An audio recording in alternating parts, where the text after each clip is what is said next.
All sports, all plays. Yeah. All sports, all plays. All sports, all plays. 365, we making up plays. You talking the game, get you to the days. We're out in the court, the dime in the lane. Variety topics, living the same. All presentation, sports information. In the airways, taking the nation. All sport, all plays, they working your faces. Grace up the field, so tie the laces. All sports, all plays.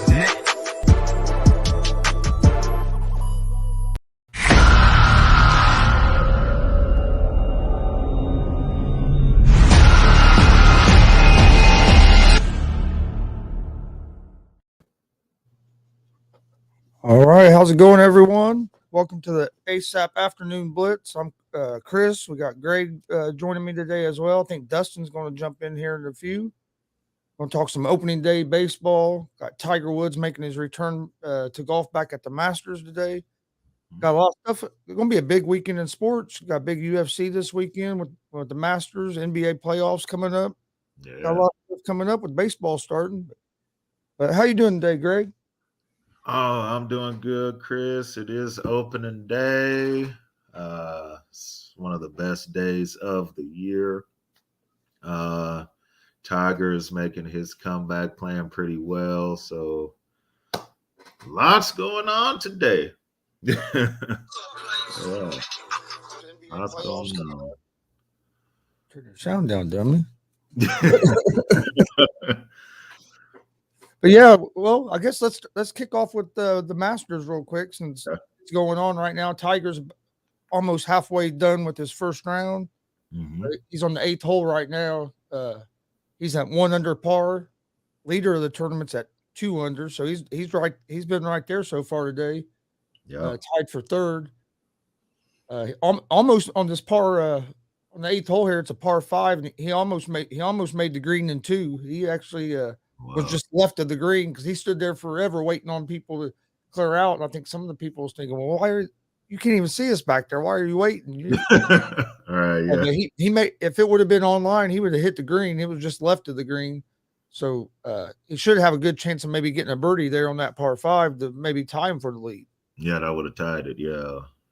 So Tiger Woods is playing very well this first half. So we'll see how that second 9 goes because he hasn't played a full 18 holes on his comeback. So hopefully he can still keep that momentum going into the second 9. Yeah, that's one thing that does worry me is fatigue going to bother him going in that second 9 just because he hasn't played much golf in what 2 years probably around. I think it's been around 2 years since he had that car wreck and all the leg surgeries he's had. How's that leg going to hold up? I mean, I know he played 9 and then the next day go play another 9. And so I mean he's been ramping up, but practice rounds are a lot different than when you're playing a competitive round of golf, let alone at a major at the Masters.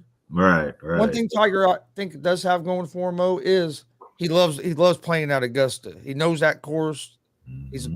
He's always been comfortable playing there. So I think that's one thing that is going to help him because if he, to me, the key with him, besides the fatigue factor, if he can hit the fairways, he's going to have a good chance just because his iron game is so good. Mm-hmm. Yeah, definitely. As long as Tiger's hitting the fairways, he's staying on the greens, he's gonna be fine. And just like you said, Augusta, that's his favorite place.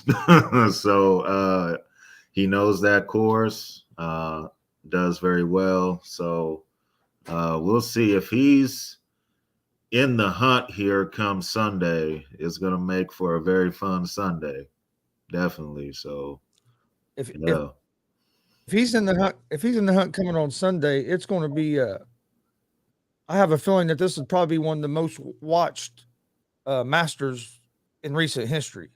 Because if you put the whole story together of how he's been out and now he's making his comeback here, if he's in if he's competitive and he's in the mix on Sunday, the weekend viewership of the Masters, I think, is going to skyrocket. Oh yeah, people are definitely going to tune in, to see Tiger. Yeah, if it's close, if he's in the lead or he's in the hunt, people is going to watch. Because I remember how hyped up it was when he won the Masters a couple of years ago. Man, it seemed like that's all everybody was talking about. It was just all Tiger, and I could see that kind of happening again. Yeah. Anytime Tiger Woods is winning a major or he's in the hunt, that's what everyone talks about. So he brings the eyes, he brings the audience. He's the most popular golfer. So he's getting ready. He's putting now, but I couldn't tell. I didn't get to see if this was for birdie or not. Oh, if it was for birdie, he just barely left it short. Oh, short. Okay, so that's par. So he'll stay at 1 under then. Oh no, that was a bogey. That was a par 4. My bad. He's even now. Okay. He's even going into the 9th hole. Okay, so he lost a stroke there, but we'll see how 9 goes.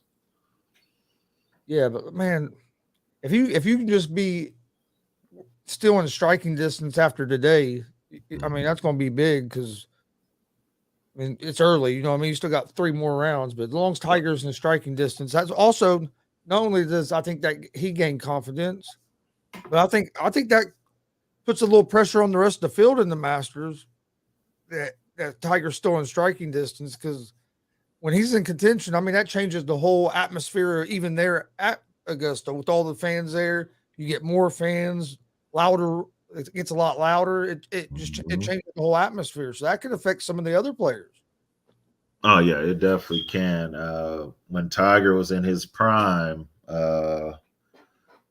those comebacks he would do where golfers would just wilt is because they knew he was coming, and when the crowd started getting louder and louder, it's like, okay, Tiger, he's coming, and in his prime, that's how a lot of those, when he made his comebacks, those golfers would fade out. So could definitely be the same way here now.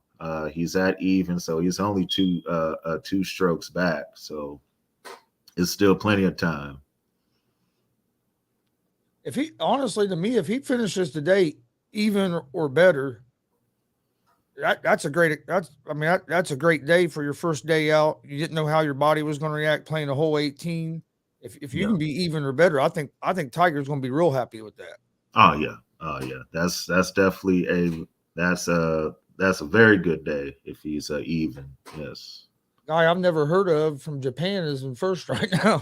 Yeah. I was looking at that. I said, okay, well. You see that in the Masters though, because it's not as big as a field, and then you get some amateurs that have qualified, and then you get your former master champions automatically can get in. So you see some guys that usually don't see lead early in the tournament. Yeah. Also, we'd mentioned it's opening day of baseball. Nathaniel McCourt said, "Let's go Rangers," even though we don't play today,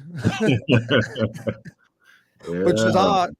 It's odd because you see, it seems like most teams play on opening day usually, but yeah, I'm surprised the Rangers aren't playing today. I don't I'm know not gonna lie. how that is, but yeah, I think I'm a little more excited actually today or this year for opening day than I have been maybe the last few years for opening day, just because honestly, I didn't think there would be a baseball season this year with the lockout and everything. I thought for sure that they'd end up probably losing this season just because the way they were both holding their ground. I didn't think either one of them was going to give in that quick.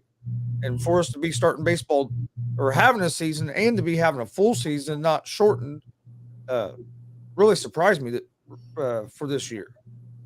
Yeah, I am with you on that.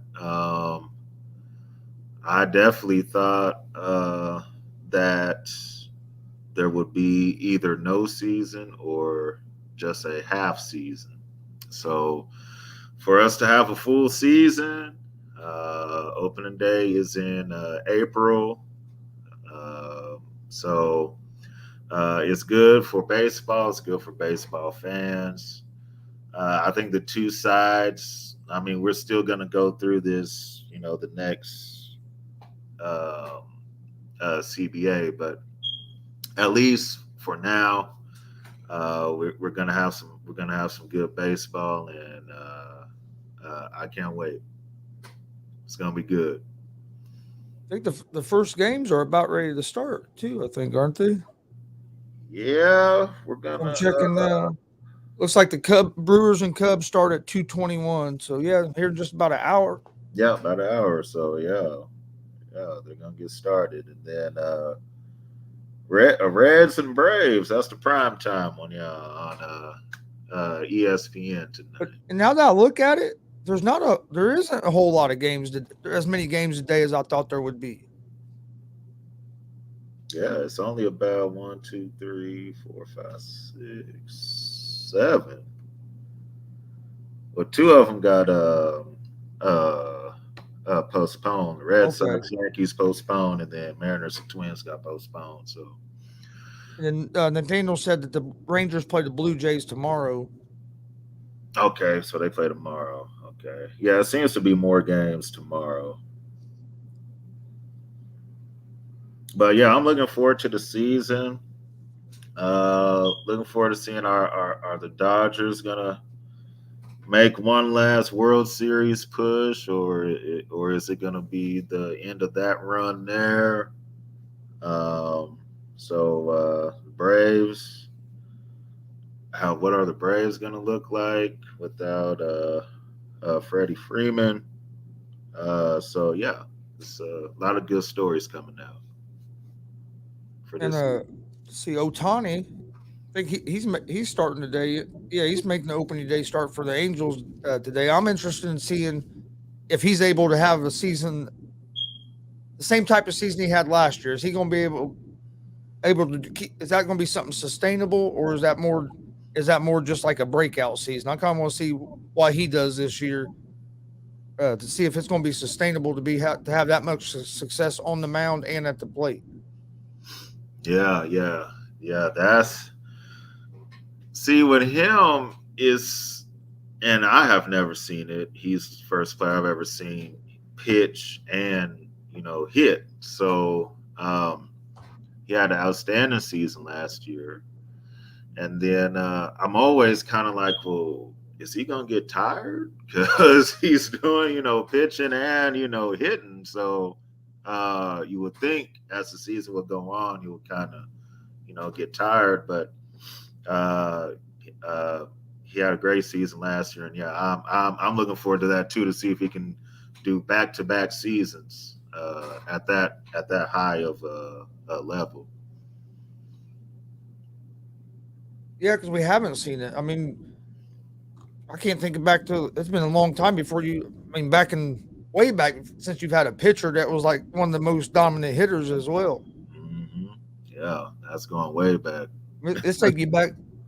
Seeing him is it kind of reminds you of old school baseball, like when you had like Babe Ruth and them guys that pitched and also was your big home run hitters. Yeah, But really, since then, I can't. I mean, unless I'm forgetting somebody, I can't think of anybody that's like Otani. no, he's the only one of recent time that I can think of that does both. Yeah, And the new rule where universal DH that can help the Angels too on that because now when they play National League teams, Otani can still be available. You can still use him as a DH even when he ain't pitching. yep, you can use him as a DH. Yeah, so this is where we talked about on Monday. This is where the DH rule now is going to make baseball more fun. I think because now when the Angels play in a National League park, Otani doesn't have to sit out if he's not pitching. He can be a DH and he can still play. So it just makes the game more fun. I'm glad both leagues are using the DH now. So it's going to make the game better. Do you think we're going to see more players try to be like Otani, to see more more organizations get these pitchers that can also hit the ball? Yeah, he has opened that door now for that. I don't know how many of them are out there, but especially that can do it on that level. You might have some guys that can do it, but to be able to do it at the level he did last year is what makes it even more remarkable. Yes, yeah, he's one of the best baseball players. If Otani has to be in your top 5. If he's not in your top 5, then that's not a good top 5. He's definitely a top 5 a baseball player. Like for the Reds, for example, just kind of know a little bit more about them because I follow them so much. They drafted Hunter Green first overall a few years ago. Well, he was a shortstop and a pitcher, had a pretty good bat. Well, they've decided to use him mainly just as a pitcher, so now he don't even hit.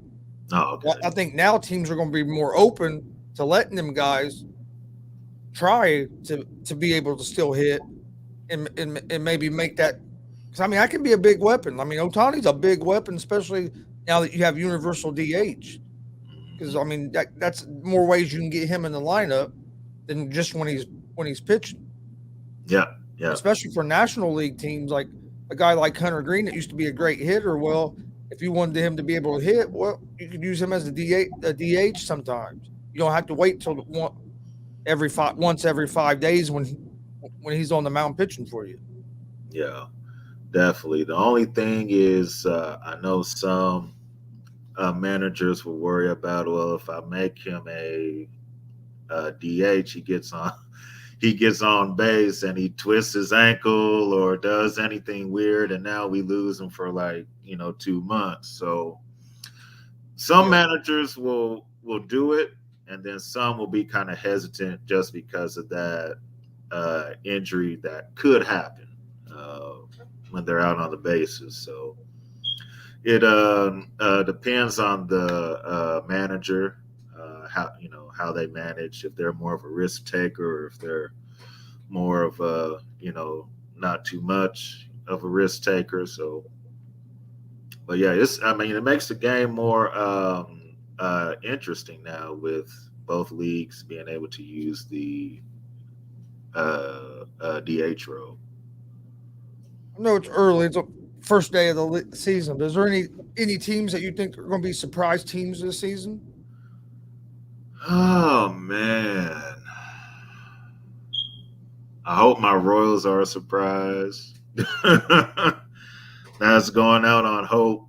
We'll see how Bobby Witt Jr. looks these first couple months here for us. But surprises,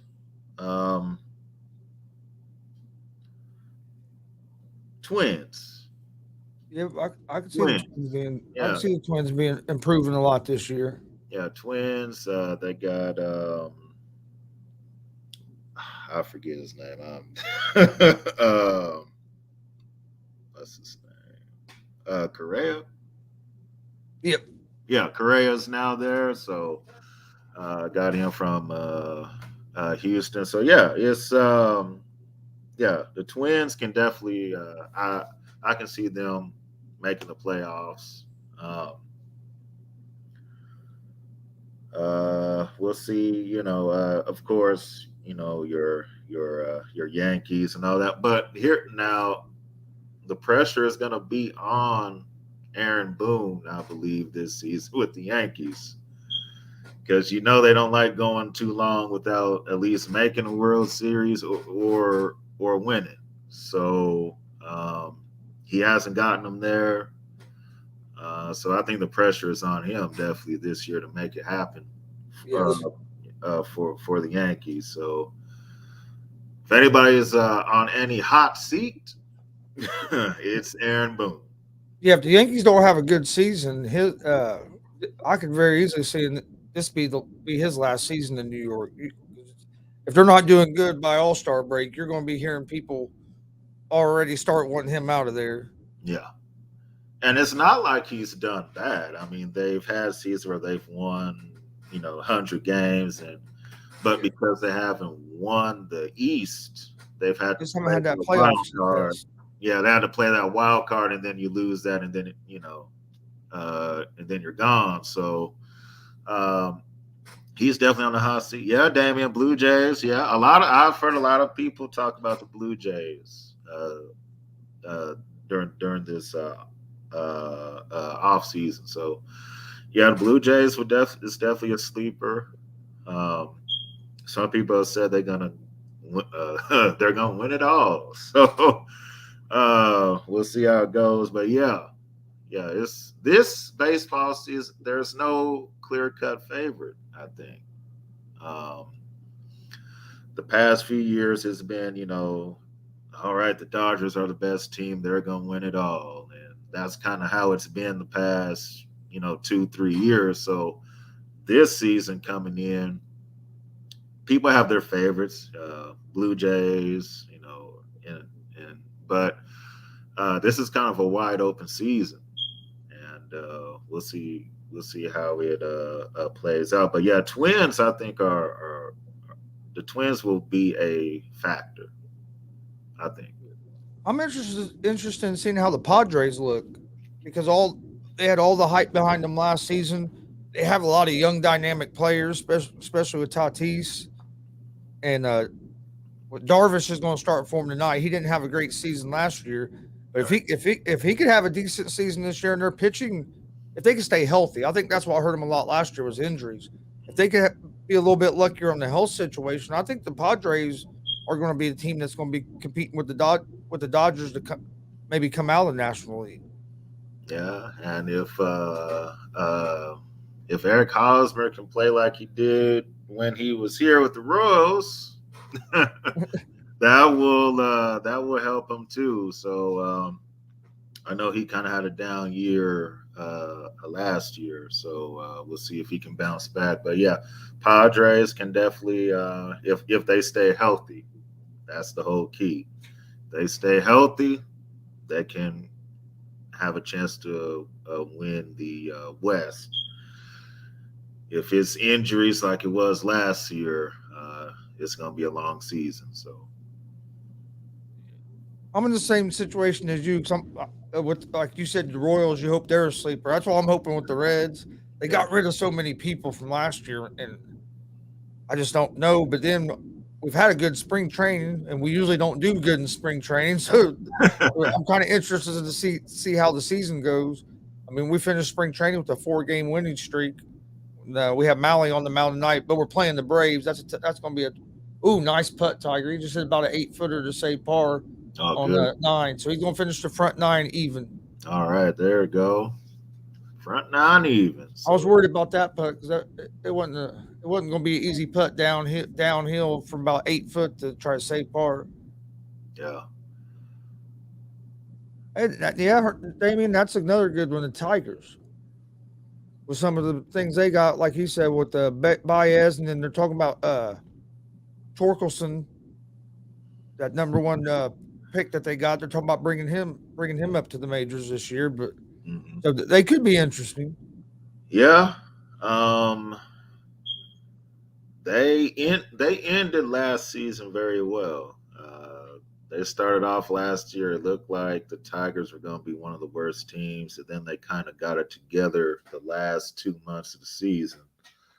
Playing in the Central with the Royals, I get to see some of their games, and it'll be interesting to see Baez and Torkelson, how that plays out for him.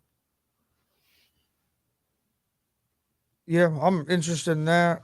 Hope, like I said, the Reds, but the Braves, like you mentioned them earlier, with not having Freeman no more. Yeah, is Acuna back? Acuna's still there, I think. Yeah. Well, I couldn't remember if he was back from that injury yet or not. I remember he got hurt and was out the rest of the season last year. I wasn't for sure like That's right. Yeah. how long it was going to take him to recover. I Uh, mean, that's what crazy. The Braves went on that run last year after they lost one of their best players. arguably their best player.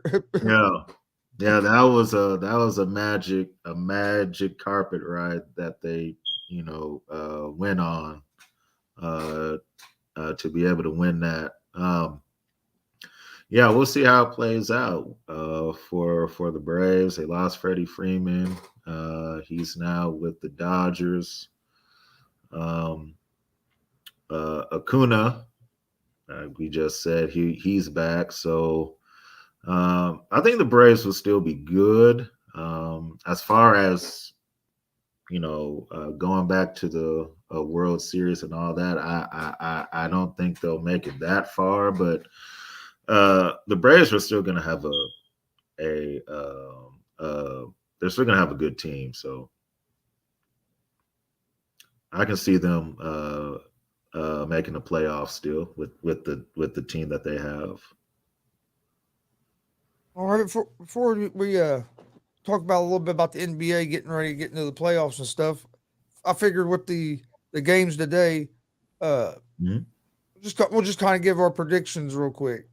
Okay. We got Brewers and Cubs. Who do you think is going to win that game today? Cubs. It's opening day. It's Wrigley. Cubs. It wouldn't feel right if they lost today. It wouldn't feel right. No, I agree with you. I like the Cubs, and they have Hendricks on the mound. Yeah, but Burns is starting for the Brewers, so and he's no slouch either. But being at Wrigley Field on opening day, you can't go against the Cubs. Can't go against them.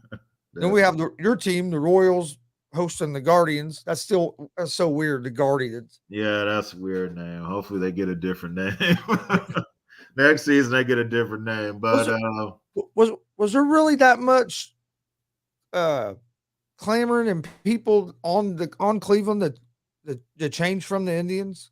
I hadn't even heard that. I heard something about the one mascot. I heard something about that. I had never heard anything about the name. And then all of a sudden, boom, they changed names. I didn't hear a whole lot either. I know because a few years back, they changed their logo. It was the Chief Wahoo, and then they switched it to the C, which everybody was fine with. Everybody was fine with the C, and then they're like, "Yeah, we just gonna be the Guardians." And I was like, I thought once they got rid of the Chief Wahoo, everything was good. Yeah, it was good. Yeah. So now that it was your Guardians, I was like, well, y'all could have picked a better name than that, but Damien's going against us. He's going with the Brewers. Brewers, yeah. Okay.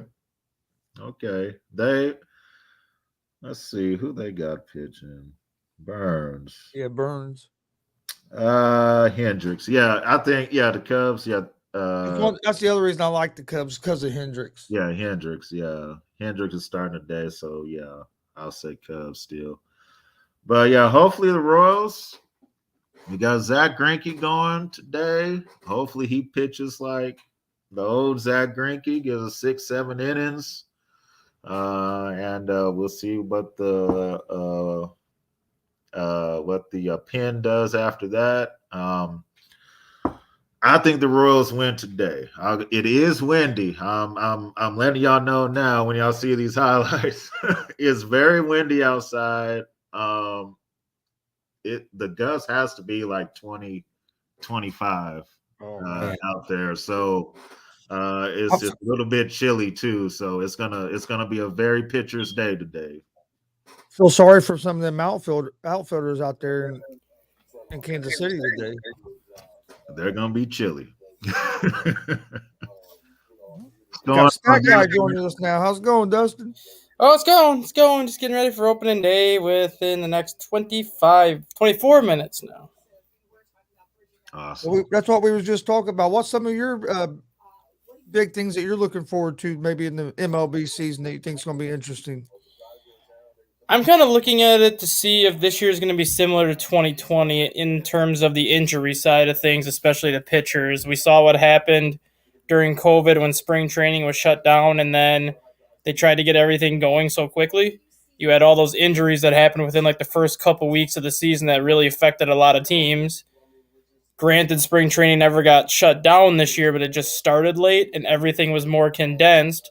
A lot of these pitchers aren't even up to like their 5, 6 innings of arm strength and conditioning yet. So I'm curious to see how teams navigate through that. I'm curious to see how a lot of these players are in terms of conditioning right now. Are they going to be healthy enough? Are they going to get hurt much like they did in 2020? Weather is going to be a big thing today. I know right now at Wrigley Field it is 36 degrees and raining. So that's going to be a very pleasant day for the Brewers and Cubs today. A lot of the games that are especially later tonight are going to be extremely cold just because spring has decided to go backwards this week. So you always got to take that into consideration and just, I think the scheduling too. Because all the games that they lost the first week or two of the season, they're going to be making up down the road in terms of doubleheaders. Well, what happens now if games scheduled for this week and next week gets postponed? Where do you plan to move those games, especially if it's a team that you only see once or twice? Yeah. Yeah, true. True. That schedule is going to be interesting. What do you think about Ohtani? You think he's going to be able to be dominant on both ends like he was last year, or do you think that's more of a I don't want to say a fluke, but more of a liar than more of what's going to happen all the time, or an outlier, I should say. I think he's going to be dominant on both sides for at least another couple of years. I think they're going to get to a point because I think he's 27 going on 28 right now. He might even be 26. But I think when he starts getting closer to that age 30 mark, where you're in the middle of your prime and you're going to start getting to the back end of your prime, the Angels are going to come up to him and be like, hey, you need to decide what you want to do. Do you want to be a pitcher or do you want to be like an outfielder? Well, either way, it's not going to matter because with the designated hitter, they can have his bat in the lineup every day. So even if he wants to be a pitcher, well, he can still give you an at-bat every single game of the week, and then he would just start twice. If he wants to be an outfielder or a DH, you're still going to be able to have his bat in the lineup every single day. You think more teams are going to start trying to use players more like the Angels use Ohtani? Well, the Cubs have one in Sia Suzuki. A lot of people don't realize with Sia Suzuki is he can throw a 96. And he's an outfielder right now, so if they realistically wanted to try him as a pitcher, he's already said he's more than willing to try it. Especially when you throw a 96, even if you put him in your bullpen, still gives you a guy that you can use in the 8th or 9th inning that you can just use for one inning, and you get to keep his bat in the lineup then because of the DH. I know the Reds. We had that Hunter. We drafted Hunter Green. We played shortstop. Man was a pitcher, and he throws like 105. And they've just been using him as a pitcher. Which I don't think being I don't know if you see it somebody like a shortstop trying to do both. No, the closest thing that the Reds had was Lorenzen. Yep, Michael Lorenzen could actually hit the crap out of the baseball, and I think it was either last year or 2020 he tried to play some outfield just so he could hit every single day. But now that he's with the Angels, I bet the Reds wish they still had him because now they could use him as a hitter every single day in days that he doesn't pitch, and then when he pitches, you can still use his bat in the lineup that way. Yep. But Dustin, don't you feel like it might be some managers that are kind of hesitant on the two-way players only because if he's a really good pitcher, you don't want to risk him twisting his ankle or pulling a hammy or something when he's out there hitting? There are going to be managers like that, yes, but you kind of have to look at it because Ohtani's obviously the outlier just because he's such a good hitter. But you go back to the National League, you had guys like Travis Wood, Michael Lorenzen, Madison Bumgarner, who are all very good hitting pitchers. If you have a pitcher that hits better than a couple of hitters in your lineup, you might see those managers be like, well, we'll just scrap the DH today and just use you as the pitcher or as the 9th hitter right now, and then once you come out of the game, I think there's a new rule this year that once the pitcher comes out of the game, they can still be used as a DH. Yeah, yep. So if you have a good starting pitcher like Lorenzen or Travis Wood, get 5-6 innings out of them, and then when you go to the bullpen, you still have them in that lineup with their bat because they might be better than a couple players in the back end of your lineup. Yeah, true. I read something yesterday. We didn't get to do the show yesterday, but I wanted to ask you about it, Dustin. Where the electronic devices that they're going to start letting the catchers and pitchers use to call pitches. Do you think that's going to be a big difference in the league? I mean, the whole sign stealing thing, it is what it is, but every team does it. It's just if you do it electronically or not. So these electronic devices, you can easily technically still sign steal because if you're a smart hitter, all you have to do is look down at the catcher to see what they're doing like on their wrist with these devices, and you can still somehow relay a signal to a guy standing on second base or by doing something with your hands on like your bat, you can let your third base coach know, and then they can relay it down to the first base coach. So I think it's going to help, but I don't think it's going to completely eliminate the whole sign stealing advantage side of things. I'm sure one of these teams will figure out a way to hack into these devices and be able to hear what's going on and stuff. There'll be something crazy like that. Like if you ever watch high school baseball now, you never see catchers actually call pitches anymore. Like you'll have a coach in the dugout basically call like red 2. Red means one pitch and 2 means a specific location. But then the catcher has like one of those flip things on their hand where they can look at what red and what 2 is. If you're a smart enough hitter, all you got to do is like look down at that wrist pad when he flips it open. You can be like, okay, red's a fastball, 2's inside. So you still have a chance to steal signs even if a coach is calling the game for you. Yep. Did they do away with the shift? Not yet, but they're experimenting with it in the minor leagues right now. And right now in the minor leagues, you need at least 2 guys on each side of the base. But if you do shift, nobody's allowed to actually be in the outfield grass where you have that one guy that's like 40 feet out in the outfield grass. So if you do put 3 guys on one side of the base, they all have to have their feet on the dirt. So you can have somebody further back, but his feet still have to be on the dirt. Okay. That's why I was telling Greg last week when we were talking. I necessarily didn't want him to get rid of the shift because I do think it's a big part of baseball, but I do like that rule that the guy has to be in the infield. I hate the shift, but at the same time, it has really exposed how bad of hitters major league hitters are now. The fact that you're a Major League Baseball player and you can't see 3 guys standing on the first base side of second base, technically 4 guys because the shortstop is practically on second base, you can't tell me that you can't drop a bunt down the third base line to get to first base. Because by the time that guy gets that baseball, you have a shot to even get the second base. Mm-hmm. Yeah, and it don't even have to be a bunt. You could just hit a ground ball down. like a little 2-bounce chopper right down the third base. By the time that shortstop gets over there to get the ball, you're going to be at second base for a double. Yep. Because all anybody cares about now is home runs or anything, so they'll just swing right into the middle of the shift every single time. Mm-hmm. Yeah, it doesn't make no sense. You're right. It used to be hitters. You see hitters spray the ball all over the ballpark. Now it's usually they're a dead pull hitter, or it's like you're saying. It's because all they do anymore is try to hit home runs. Everything's for power. Like guys like Tony Gwynn would hit like a 500 right now. If you played a shift on Tony Gwynn, what the heck do you think he would do with that? He would just freaking rip triples and doubles all day down that third base line. And he'd be like, all right, whatever. I'll just fire it this way, fire it that way. He'd be a 400 hitter every year because if you play a switch on him, he'll just shoot it the other way. And if you play him straight up, then he'll just hit his normal 330 like he usually does. Yep.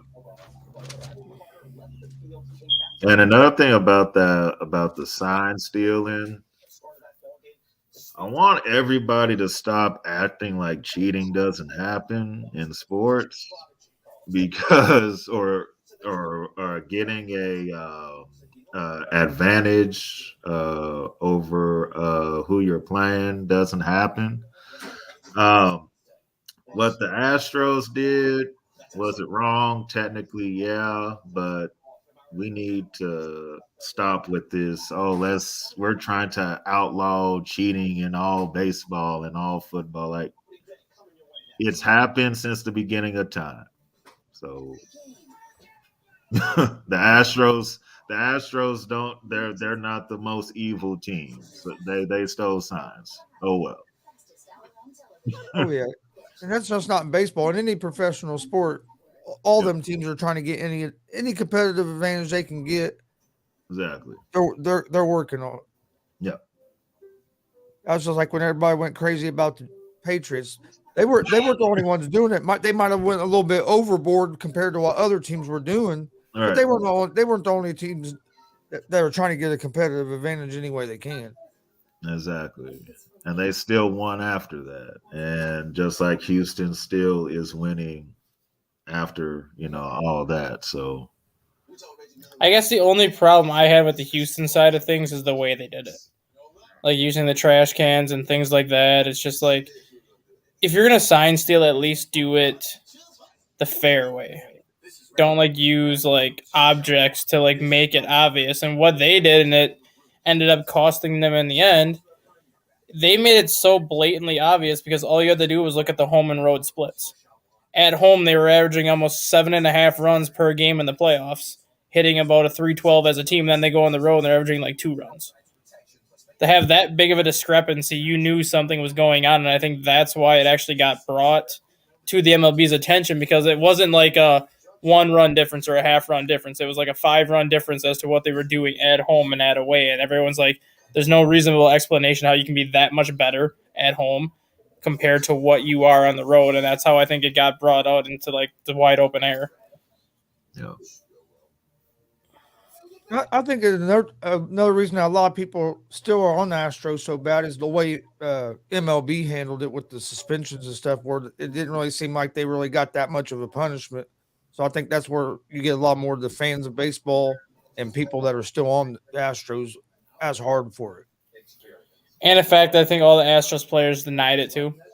Yeah. Yeah, that's part of that. I think was the one that really, like Jose Altuve especially, like just the way he kind of went about, like, why would we have to steal signs when we were the best team all year and whatnot? I'm like, well, it's not a matter of why you would have to. It's a matter of that you did it and you got caught. So just admit that you did it. Kind of like with A-Rod and the steroids and Ryan Braun with the steroids. It's like, well, you didn't have to do it, but you did it. You got caught. Just admit you did it instead of trying to tiptoe around it and not admit that you did it. Right. And it's crazy. AJ Hinch, who was the manager when all that happened, he got fired, right after that, but he still got a job the next season. It's like, so what's the deal? So we got all mad about it, and then the person that was the manager and all this happened, he gets a job with the Tigers. So And then same with Alex Cora. Alex Cora got suspended for it. That's right. And then he comes back the next year and goes right back to where he was. I'm just like, okay, then what is the point of suspending these people if you're just going to let them back in? Exactly. Yeah. It showed that baseball really didn't care as much about it as the public did. I think baseball cared.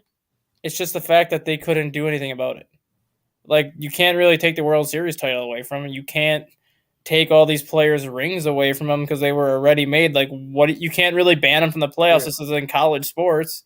There's really nothing you can do besides suspend the coaches. You can't really suspend the players because if the manager's telling the players to do it, well, as a player, you're going to listen to your boss and listen to your coaches. So there's really nothing you can put on the players technically, I guess. I mean, you can suspend the players, but you can't really suspend them that long just because they're going to be like, well, my coach told me to do this. I'm not going to not listen to him. So it's really the coach and it's really the manager that's going to be the one that has to take the fall just because he oversees everything. Especially if you're a young player. If you're a young player, you're going to do whatever they tell you to do because you're just trying to earn a spot or keep your spot. Exactly. Yeah. If you're a veteran, you might have a little more leeway where you can tell a manager, "Oh, I'm not doing that." But a young guy, especially, you're still trying to make a name for yourself. You're going to do whatever the manager or the team asks you to do. Yeah, it isn't. Yeah, it isn't like steroids. Like how steroids, like as a player, like yes, you can have your individual record stripped and all this and that because nobody knows like what you earned on your own.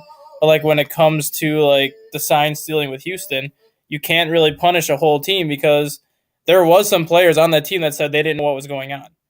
Like the pitchers that are sitting in the bullpen that can only see the game from their little corner, they had no idea what was going on. The bench players that barely get on the field, they had no idea what was getting on. So you really can't punish everybody in that organization. No. Tiger just parred the 10th hole. He's even after 10. Even. All right. He's not having a bad first round for first competitive round in about 2, I think, a year and a half, 2 years. Yeah. Yeah, he's doing very good right now. Yes. Do you consider it a win if he makes the cut? Yeah. I do after having that kind of layoff and the car accident. Yeah, that's definitely. I would say yeah, but I don't know. I'd say yeah, but to me, I think he's going. When he said he was going to play, I expected him to be. I think he's going to finish top 10, top 15. Well, see that. Yeah, we said that on the morning show this morning. I forgot who said it, but there's been years where he's competed in the Masters, and then he pulled himself out before the second round because he didn't feel like physically he could do that. So the fact that he not only said that he thinks he can win, but the fact that he's out there playing leads everyone to believe that he knows that he's physically in a position where he can compete. Otherwise, he wouldn't put himself out there if he was going to embarrass himself. Yeah, I agree with that. He was one under par for a long time, and then he, I think it was the 9th hole or 8th hole, he got a bogey to make him back at even. Bogey, yeah.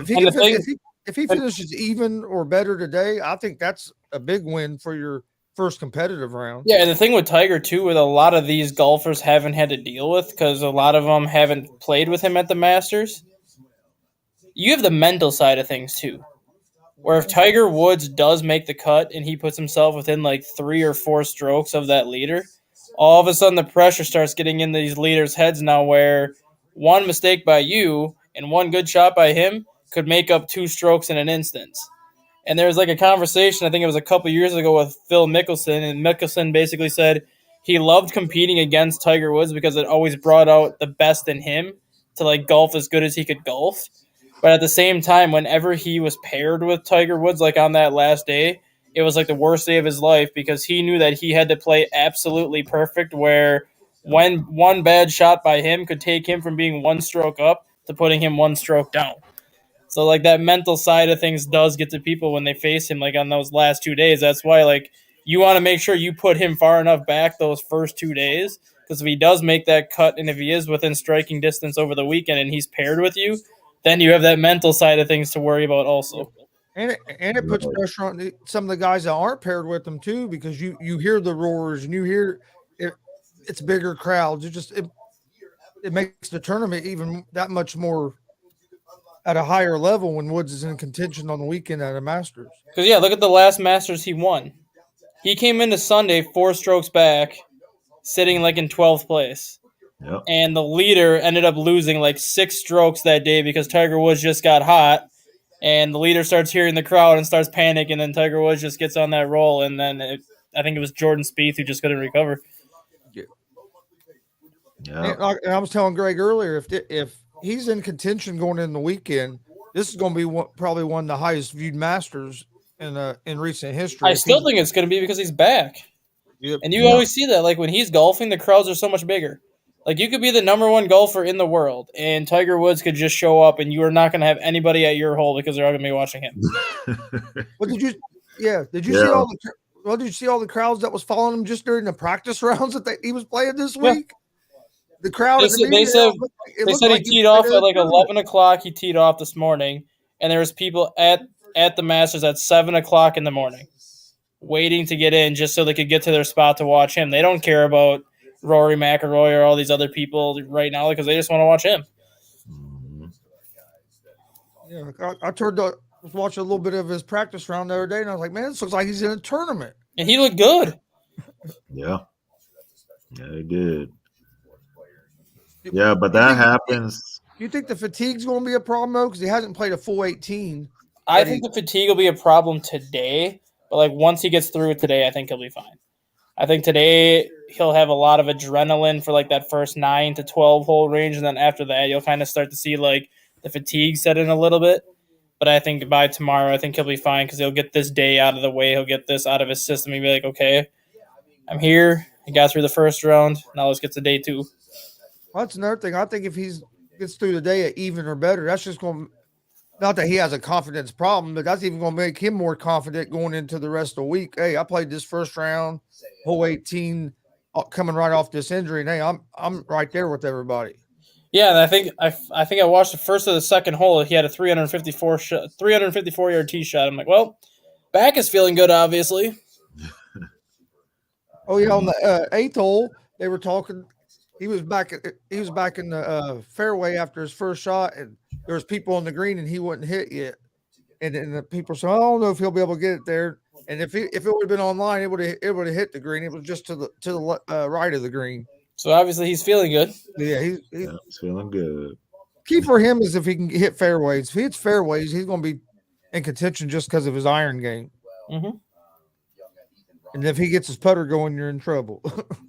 Yep. What do you think?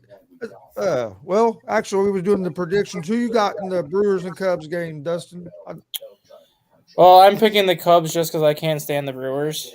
But I do like what the Cubs did this offseason. I know a lot of people don't like the moves they made because none of them were really that major signing outside of Stroman and Suzuki. But looking around the rest of baseball, the Cubs spent the 4th most money in free agency.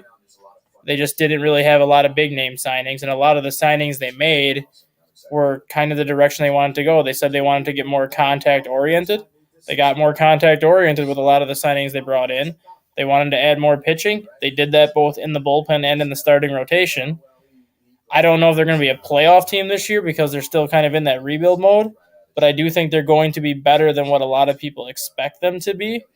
And with the weather the way it is today and with Kyle Hendricks on the mound, he has not looked good all spring. His ERA was around a 9 during the spring. But with the wind coming off the lake and then like cold, rainy conditions, he doesn't have to be perfect. He can throw that ball over the middle of the plate and get the Brewers to basically hit fly balls, and those fly balls are going to stay in the yard all day. So I think Cubs will win a low-scoring game today just because Hendricks doesn't have to pitch perfect. That's who I went with was the Cubs, and it was because Hendricks was on the mound. Yeah.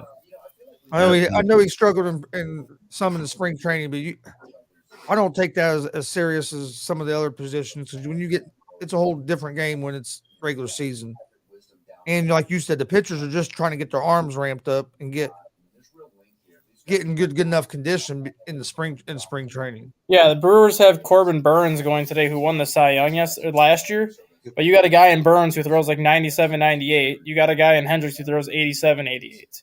Hendricks might not have that stamina, but he'll be able to give you 5 innings easier than Burns will because he's not throwing with as much effort as Burns does. And the next game was the Royals and the Guardians, which that name still sounds weird. You can say the Indians because I'm going to still say the Indians. I don't care. Indians. Me and Greg both went with the Royals on winning that game today.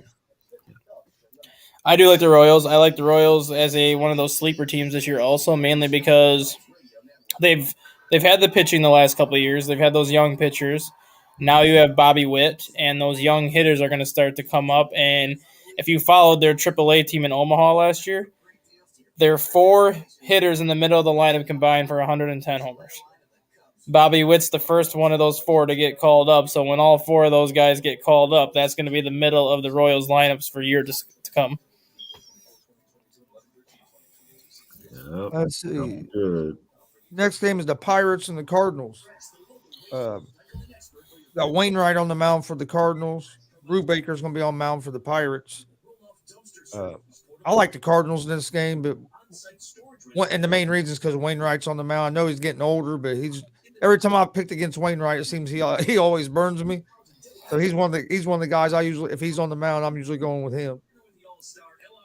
Yeah, Cards. Yeah, Cardinals today. Wainwright's on the mound, so yeah, Cardinals. I'm actually going to go with the Pirates because I think they've won their last 4 season openers.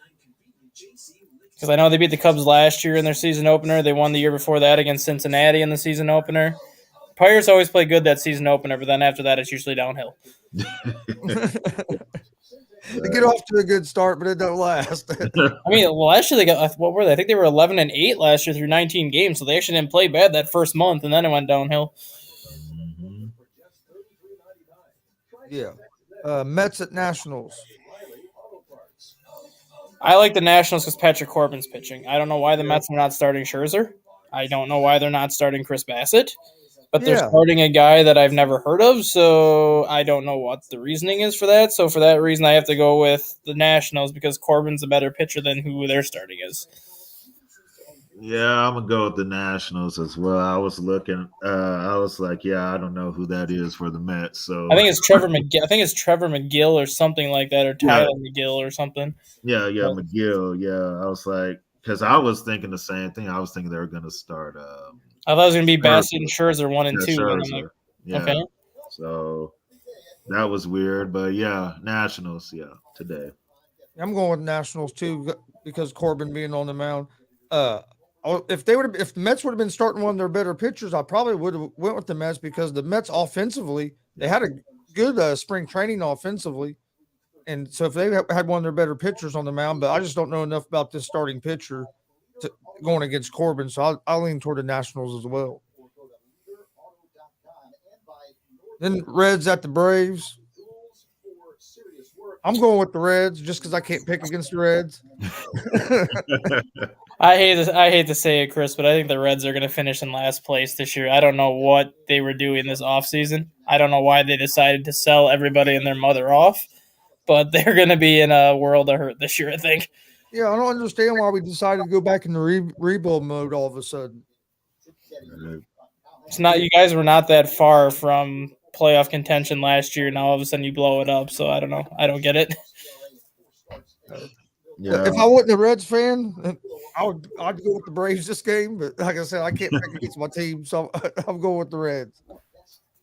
I'm a go with the Braves. It's opening night. I know they're gonna do the ring ceremony and all that. So and we got Max Fried on the hill. Max Fried is starting. Yeah. So Braves. Tyler Malley's starting for the Reds.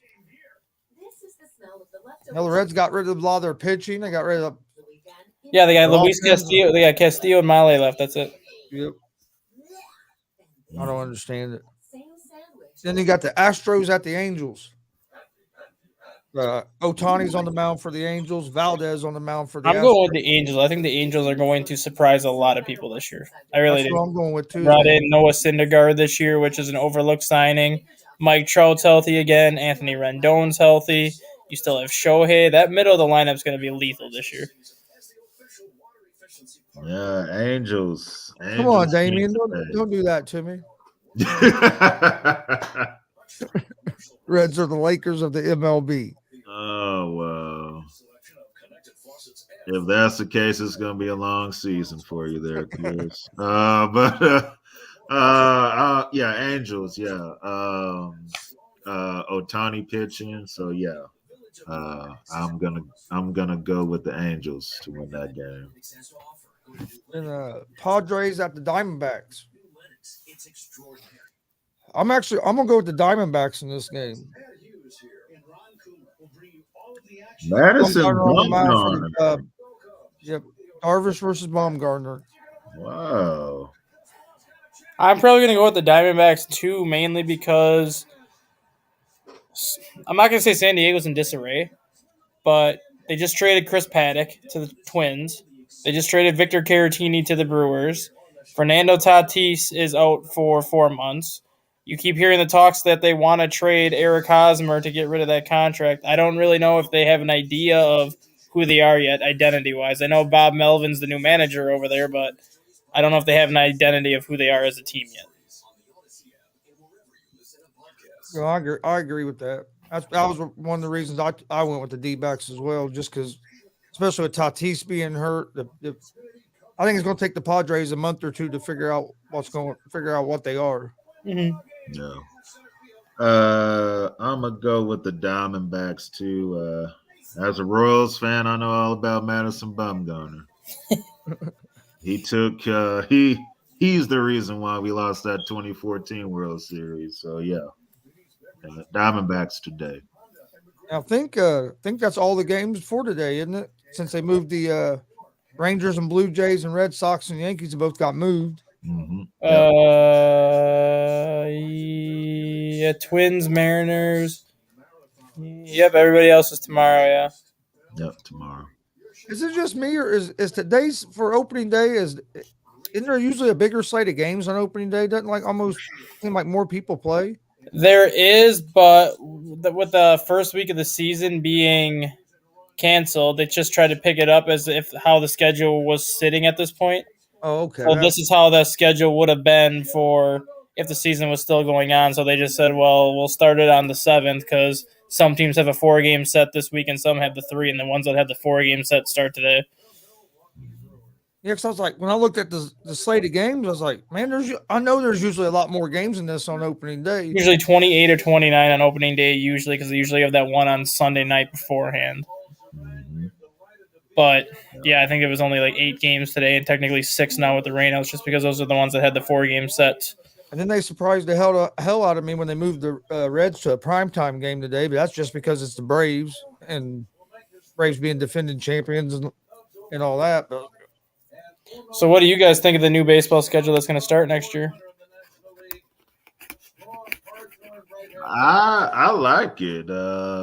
We get to see me as a Royals fan. You want to see different teams, so it'll be good to see different National League teams come here, and American League teams. So it'll be good to see something different than just Yankees, Blue Jays, and then your division. So yeah, it makes it more fun. I think it's long overdue, in my opinion, because you look at the division, like the Dodgers division, outside of last year when you had the Padres and the Giants both really good. The Dodgers division was so horrible for like 4 years, where they could win 60 other 72 games in their division and pretty much have a playoff spot locked up by the time they got out of divisional play. Yes, you still have the 56 games against your division, but instead of playing each division team 19 times, you're playing them 14 times. Then you play the rest of the National League, and then you're going to play the entire American League at least once. That way, everyone's pretty much going to have the same schedule. 80% of their games are going to be that same schedule apart from their divisional games. So you will have a sense of like who the best teams are because you're all going to be playing the same teams. Yeah. No, I agree. I like it for both those reasons. And as a fan, I think it's going to be great because, like, if I go watch the Reds, a lot of times they're playing the Cubs or they're playing the Brewers or they're playing the Cardinals. It gives me a chance to see a lot more teams that not here in Cincinnati, but they're at Cincinnati than I would have been able to. Not just that, too. You get to finally see guys like Mike Trout every year. You get to see Shohei every year. You get to see Vlad Guerrero every year instead of waiting every 3 years to see him. Yep. Oh, yeah. That's what, because that's like in the NFL, like, that's one thing that kind of sucks about their scheduling. There's certain teams, like being a Colts fan, that you only get to see maybe once every 4 years or whatever. You don't get a very good opportunity. Like my son's a big Arizona Cardinals fan. Well, I wanted to take him to a game when Arizona was here in Indianapolis, but you might only have one chance in 8 or 9 year span to even be able to go to a game like that. Yep. Yeah. So I like that rule. Anything else you want to talk about baseball wise? Not that I can think of, no. CC Sabathia being appointed as a special assistant to the commissioner. Oh, huh. Oh, that's interesting. Yeah, it is interesting. He basically got that. I think he got hired yesterday for that position primarily because with the lockout and everything that happened this year, they want to get more former players into that front office that kind of have the player viewpoint as opposed to the owner's viewpoint. CC Sabathia was always regarded as like one of the most well-respected individuals in the game. You can ask like any team that he's played for, any team that he's played against.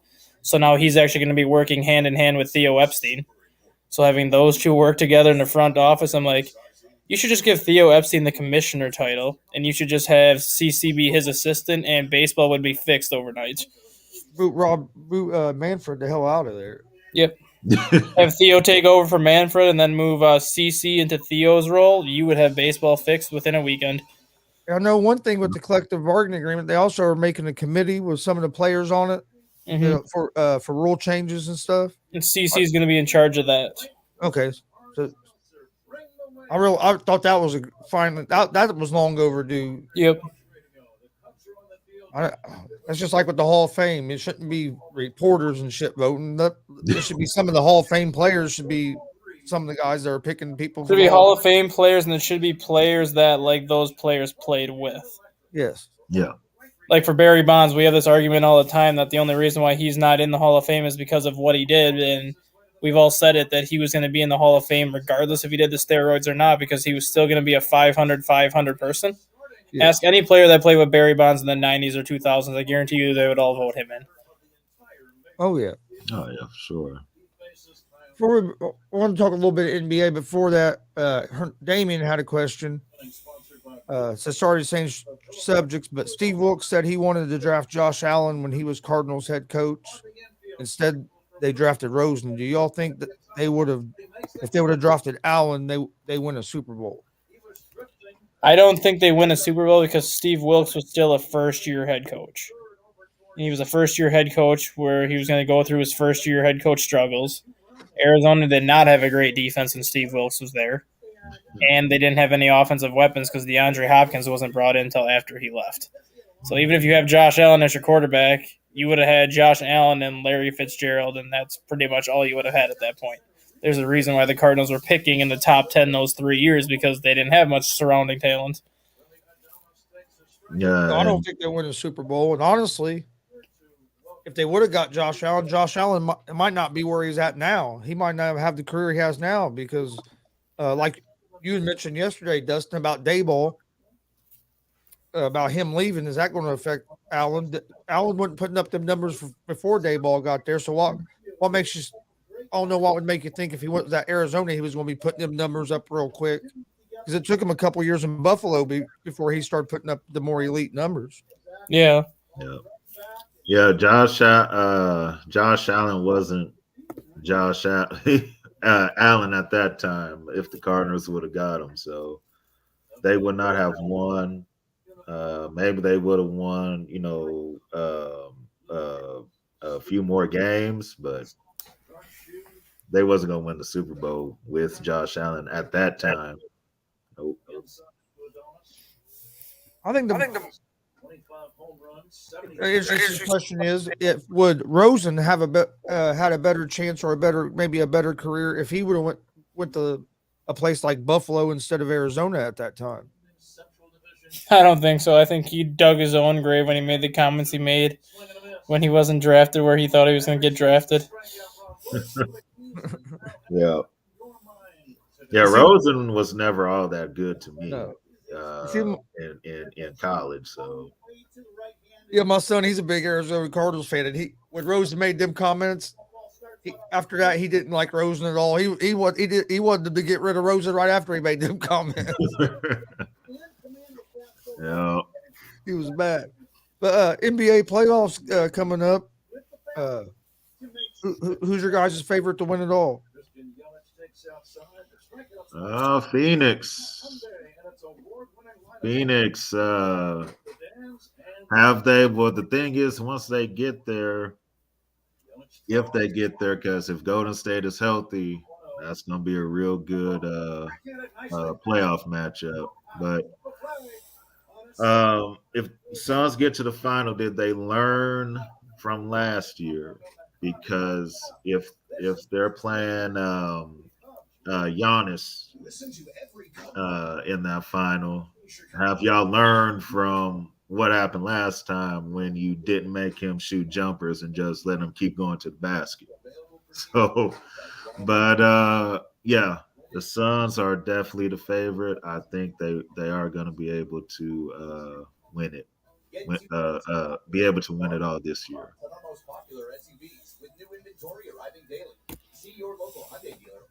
Yeah, I think I would go with the Suns as well. Big thing if they, I think Suns and Bucks is what I'm going with as well in the finals.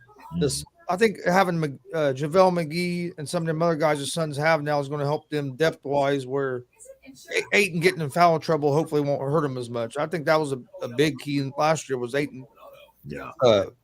Giannis was able to get Ayton in foul trouble early, and then they didn't have anybody else that didn't have a rim protector.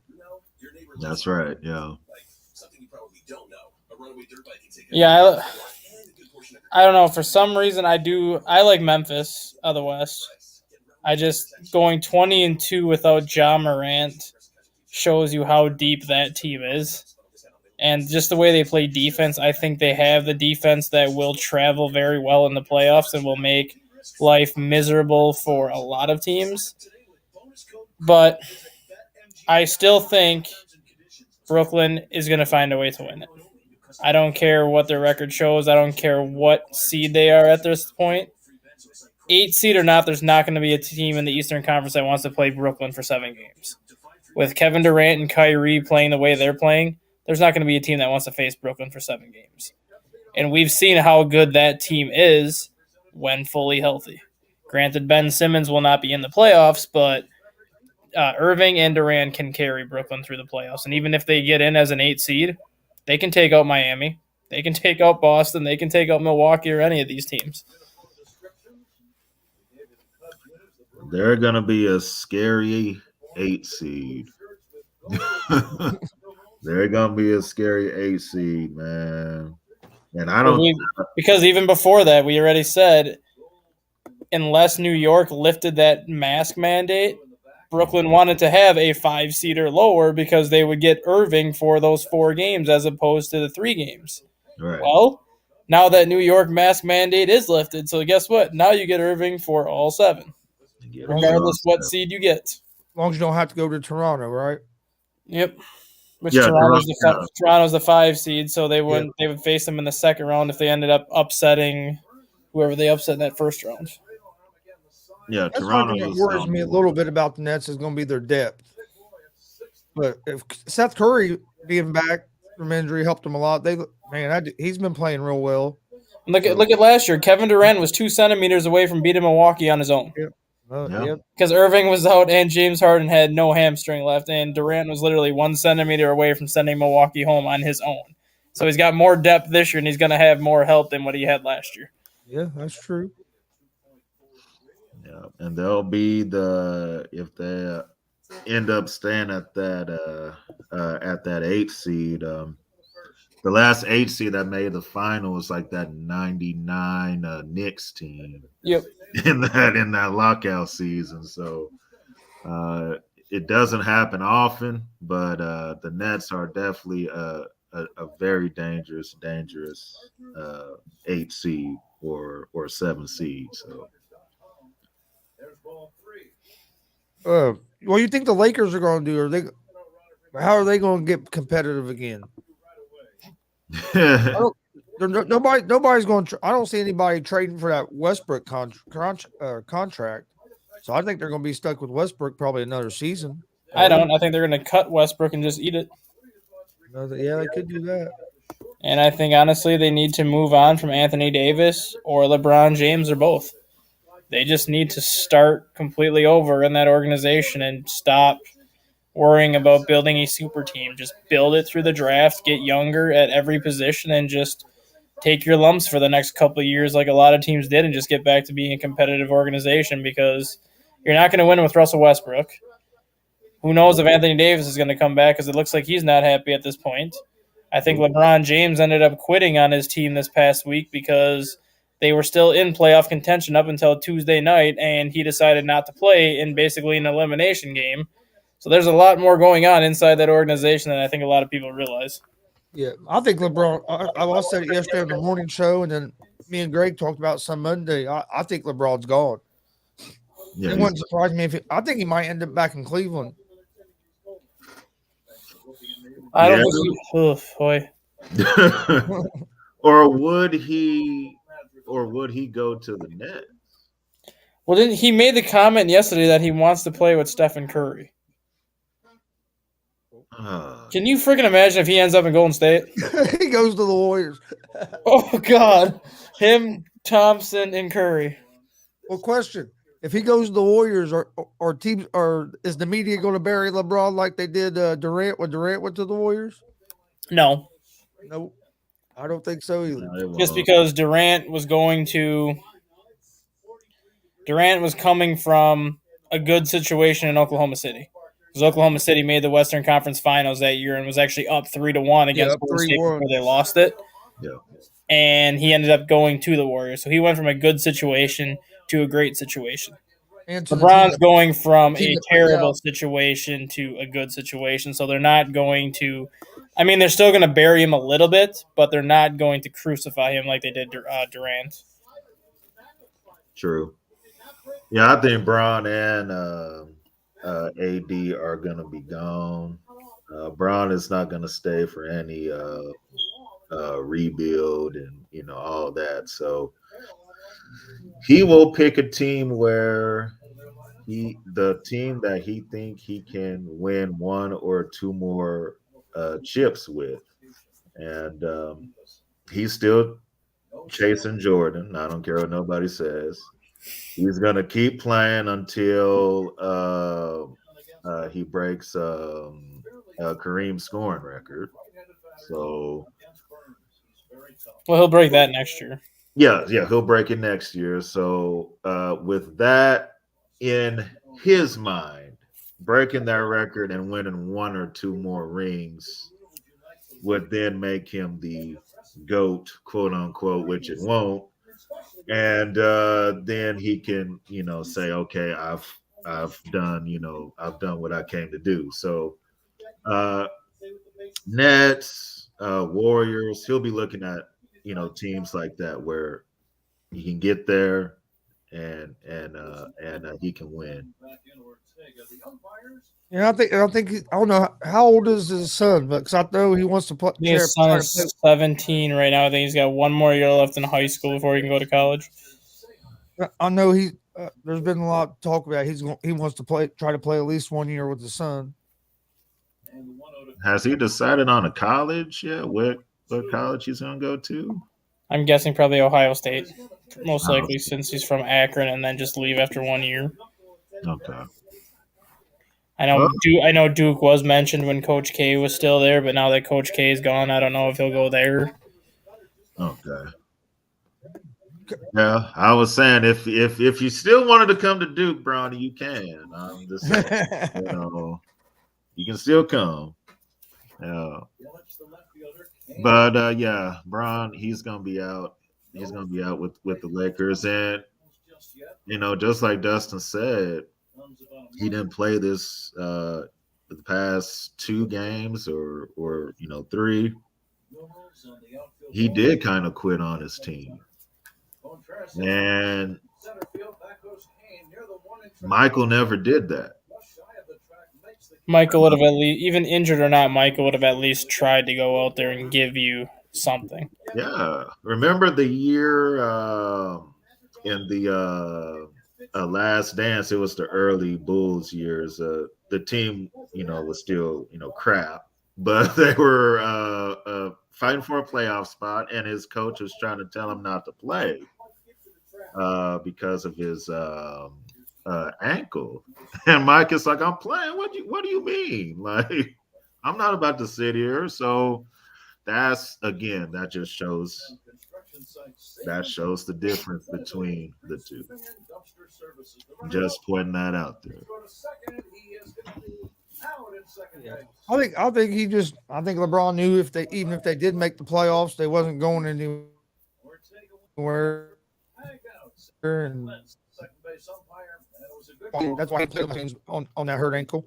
But no, I agree with you guys. He did quit on his team on them games because you're still in playoff contention, and even if he isn't full strength, if he's out in the court, he makes the rest of the players on that court better. So that's going to give them a better chance of winning the game, even if he doesn't have full strength.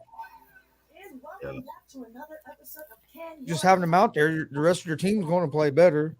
But if the Lakers keep LeBron, if he stays there, I think Anthony Davis is gone. I don't see him I don't see any way that both of them are there. No, I don't think they can keep them both. No. Anthony Davis, he's definitely going to be gone because he can't stay healthy. So if you can't stay healthy, we can't use you. So we might as well go ahead and let you go. So we can get somebody that we can, that the Lakers can use. So and look how much better, like all the young players they got rid of to bring in Anthony Davis. Look how them players have developed in the league. Mm-hmm. Or if I think they were in too big of a hurry. If you could have kept some of that young core around with LeBron, I think they could end up having a great team. And then they did get a championship out of it, but now look what situation you're in. Mm-hmm. Yeah. Because look at Ball and Caruso and them guys, how they're playing other places. Ingram, they're playing well. I just think they gave up on the young guys too quick. Yeah. But we know the reason why they gave up on them. But nobody wants to say, everybody. I want everybody to understand. Bron wanted the young players gone. Bron wanted Russell Westbrook on this team this year. So he's just this is where he is like Michael Jordan. He's just as bad as a general manager as Michael Jordan is. So there. So they are the same on that. Damian said before LeBron leaves to play somewhere else, he should pay back the LA fans and the Lakers and fix this mess he created. Yeah. He ain't gonna be worried about that. No. If you look at every team he's left, every team he's left has been in pretty much a mess when he's left. Yeah. Yeah, it's been every team, and when he's left, they've been horrible. That next season and for the seasons after that. You guys have anything else you want to talk about today before we get out of here? I got nothing. Dustin, don't you have a new baseball show or something that you're doing? Yeah, Mike and I are still working things out on that because he's on his doubles right now at Wrigley because he works at Wrigley Field. So he's got the ground stuff to work, so we're still working out the details. But when we do get it figured out, it's going to be called Down on the Farm. So it's basically going to just be minor league focused. It's going to be running Monday through Thursdays at about 1:30 or 2 p.m. Central Time. So once we get that figured out, we'll have more on that once we get everything figured out on that. Okay. Yeah, I thought I saw something where you and Mike was doing something. I'm looking forward to checking it out. Yeah.